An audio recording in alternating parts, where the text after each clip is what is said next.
Hello student, welcome back to another video of AK tutorial. और आज की इस वीडियो में हम बात करने वाले हैं क्लास 11th के सेकेंड चैप्टर के बारे में, रिलेशन एंड फंक्शन।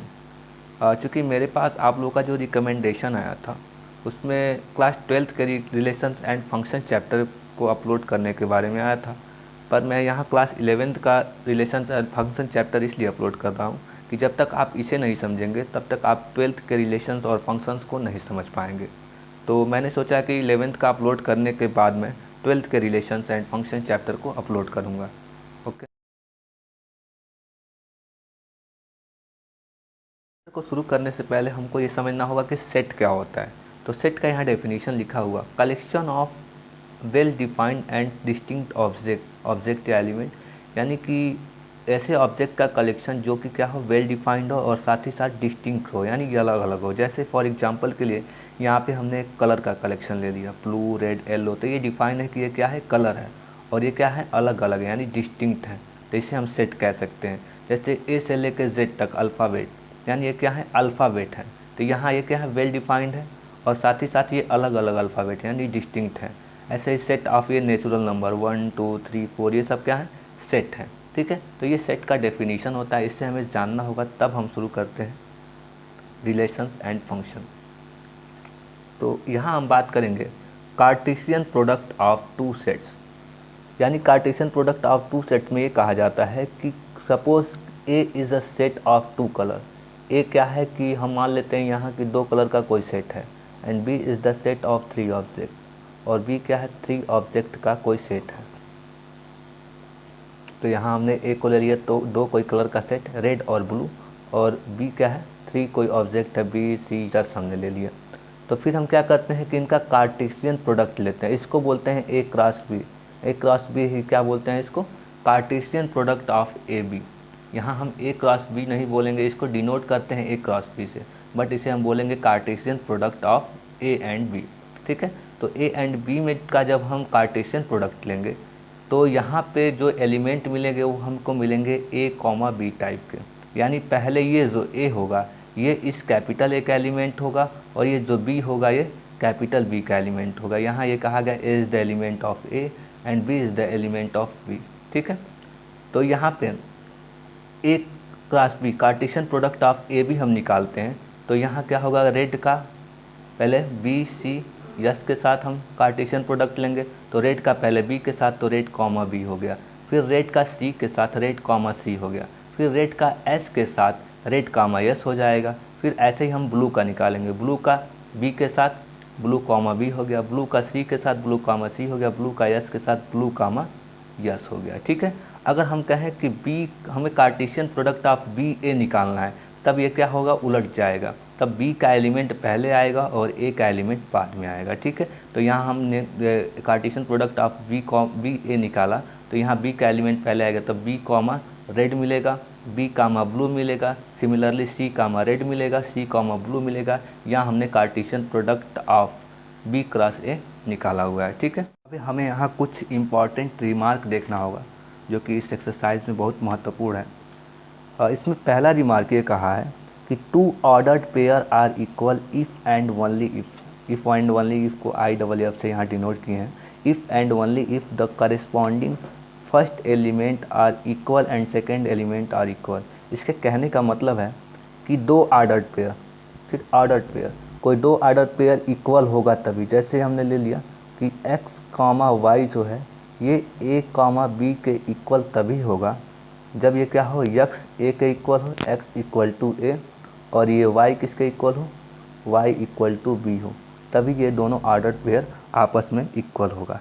ठीक है, अब हम बात करते हैं सेकंड का है if there are p element in a, यानी किसी सेट a में जो नंबर ऑफ़ एलिमेंट है वो p है, और q element in b and number of element in the set b is q। ठीक है, then there will be p into q element in a cross b। तो जो number of element in a cross b में होगा वो इन दोनों element का क्या होगा, मल्टीप्लाई होगा।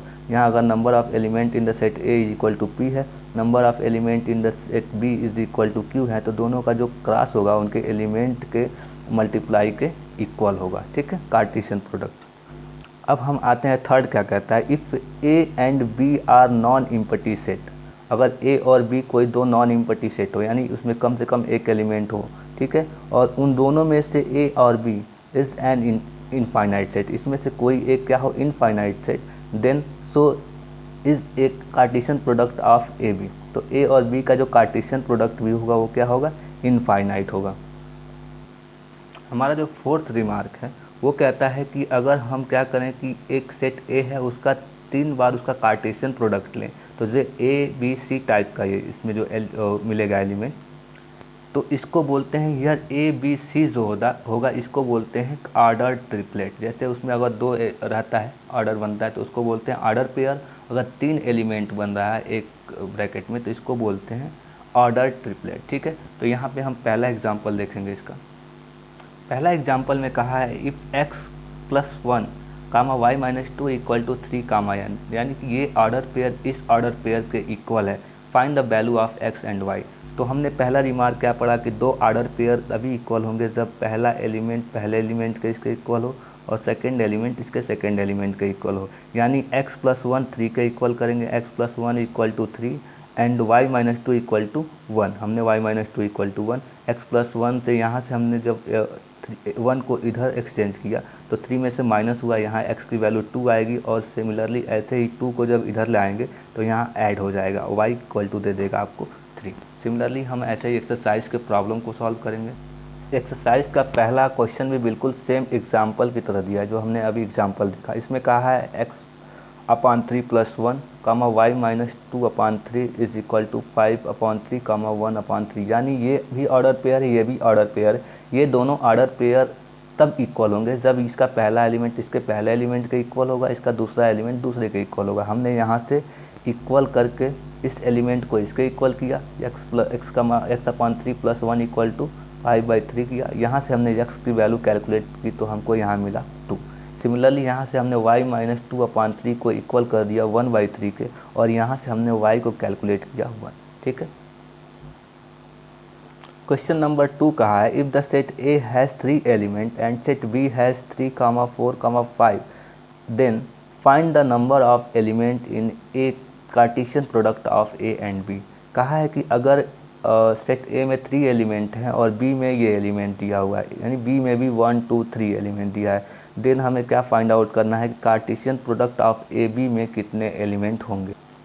यहाँ इस वीडियो में मैं आपको बता दूँ कि सिर्फ प्रॉब्लम को समझिएगा, क्योंकि मैं इसका नोट्स आपको वीडियो के डिस्क्रिप्शन में दे दूँगा, वहाँ से आप डाउनलोड कर सकते हैं, ठीक है, PDF मिल जाएगा इसका, ठीक है। तो यहाँ क्या है कि A में कितने एलिमेंट हैं, 3, यानी number of element A number of set A has 3 element, and यहाँ B में भी कितने एलिमेंट हैं, 3। तो जो कार्टेशियन प्रोडक्ट मिलेगा वो रिमार्क 2 के अनुसार क्या करेंगे, इन दोनों का हम मल्टीप्लाई, यानी P मल्टीप्लाई Q जो हमने रिमार्क 2 पढ़ा है, तो 3 × 3 इक्वल टू 9, यानी कि इनके कार्टेशियन प्रोडक्ट में जो नंबर ऑफ एलिमेंट मिलेंगे वो होंगे 9। अभी हम यहाँ थर्ड प्रॉब्लम को देखेंगे। थर्ड प्रॉब्लम ये कह रहा है कि if g equal to 7, 8 and h equal to 5, 4, 2 find Cartesian product of g and h and also the Cartesian product of h and g, ठीक है। तो सबसे पहले हम यहाँ निकालेंगे Cartesian product of g and h। तो g की वैल्यू पता है, सेट g कितना दिया हुआ है 7, 8 एंड h दिया हुआ है 5, 4, 2। तो दोनों का कार्टेशियन प्रोडक्ट लेंगे तो यहाँ जो पहला एलिमेंट मिलेगा इन सब में वो g का एलिमेंट मिलेगा, क्योंकि यहाँ g क्या है, पहले है, Cartesian product of g and h, ठीक है। तो यहाँ हम 7 का पहले कार्टेशियन प्रोडक्ट लेंगे 5 के साथ, तो 7, 5, ऐसे सिमिलरली 7, 4 मिलेगा, 7, 2, फिर हम 8 का लेके चलेंगे, 8, 5, ठीक, 8, 4 एंड 8, 2, ठीक है। और अगले हमको उसमें कहा अगले प्रोसेस में हमको क्या निकालना है, Cartesian product of h and g। तो h एंड g निकालेंगे तो हमें जो पहला एलिमेंट मिलेगा वो होगा h का एलिमेंट। तो यहाँ हम निकालेंगे 5, 7, 5, 8, सिमिलरली 4, 7, 4, 8, ठीक है, सिमिलरली 2, 7 एंड 2, 8, ठीक है। ये हमारा Cartesian product of GH and HG निकल गया। अब हमारा अगला प्रॉब्लम ये कह रहा है state whether each of the following element are true or false, if the statement is false rewrite the given statement correctly. यानी जो भी दिया हुआ है इसको हमें क्या करना है, ये बताना है कि इसमें कौन ट्रू है और कौन फॉल्स है। अगर ये फॉल्स है उसको हमें रीराइट करके करेक्ट करना है, ठीक है। तो पहला प्रॉब्लम ये कहा है कि इफ़ पी इक्वल टू, जो पी इज़ द सेट है एम कामा एन, ठीक है, और क्यू भी एक सेट है जिसमें एलिमेंट है एन कामा एन, तो हमें Cartesian product of P Q जो मिलेगा क्या एम और कामा एन और एन कामा एम मिलेगा, तो फॉल्स है। यहाँ हमने क्योंकि यहाँ पे निकाला है Cartesian product of P Q, तो हमें यहाँ पे 4 एलिमेंट मिले हैं, 4 ऑर्डर पेयर मिले हैं और यहाँ पे 2 ऑर्डर पेयर दिया है, इसलिए क्या है फॉल्स है। हमने इसको रीराइट करके यहाँ पे सही किया है, ठीक है। अब हम देखते हैं सेकंड क्या दिया हुआ है। सेकंड ये कहा है if A and B are the non empty set then the Cartesian product of A B is a non empty set of ordered pair x comma y such that x is the element of A and y is the element of B. तो ये सही है कि जब भी हम कोई दो नॉन इम्पटी सेट का कार्टेशियन प्रोडक्ट लेंगे तो उसका कार्टेशियन प्रोडक्ट भी जो होगा वो नॉन इम्पटी सेट ही होगा और वो ऑर्डर्ड पेयर में मिलेगा एक्स कामा वाई टाइप में। और जब हमने कार्टेशियन प्रोडक्ट ऑफ ए भी लिया है तो पहला एलिमेंट ए का ही रहेगा, यानी x is the element of A, and दूसरा एलिमेंट बी का ही रहेगा, ठीक है। तो ये ट्रू है, तो इसको रीराइट करने की ज़रूरत नहीं है क्योंकि उसमें कहा है जो फॉल्स है उसी को हमें रीराइट करना है। थर्ड प्रॉब्लम ये कहा है कि if A is the 1 comma 2, is a set है, इसमें एलिमेंट है 1 and 2, and B is the set, इसमें सेट है 3 कामा 4, एंड तो हमें यहाँ से निकालना है कि पी इंटरसेक्शन फाई का हमें कार्टेशियन प्रोडक्ट ए के साथ निकालेंगे तो हमें यहाँ से जो मिलेगा वैल्यू वो है फाई, यानी इम्पटी सेट मिलता है। तो हमको क्या करना है, सबसे पहले दोनों का इंटरसेक्शन निकालते हैं। तो पता है कि यहाँ बी और फाई का जब इंटरसेक्शन लेंगे, क्योंकि इन दोनों में इंटरसेक्शन का मतलब कोई एलिमेंट कॉमन हो, तो यहाँ फाई का मतलब होता है non empty set, sorry empty set जिसमें कोई एलिमेंट ना हो। जब इसमें कोई एलिमेंट नहीं है और बी में एलिमेंट है 3 कामा 4, तो इन दोनों में कोई एलिमेंट कॉमन नहीं है। तो कॉमन नहीं है तो हमें क्या मिल जाएगा, फिर से इम्पटी सेट यानी खाली सेट ही मिलेगा जिसको हम फाई से डिनोट करते हैं, ठीक है।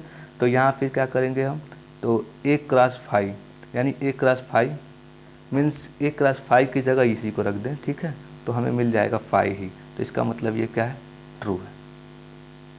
फॉर वॉचिंग दिस वीडियो, और जो भी हमारे अदर प्रॉब्लम हैं हम उसको नेक्स्ट वीडियो में सॉल्व करेंगे। Thank you.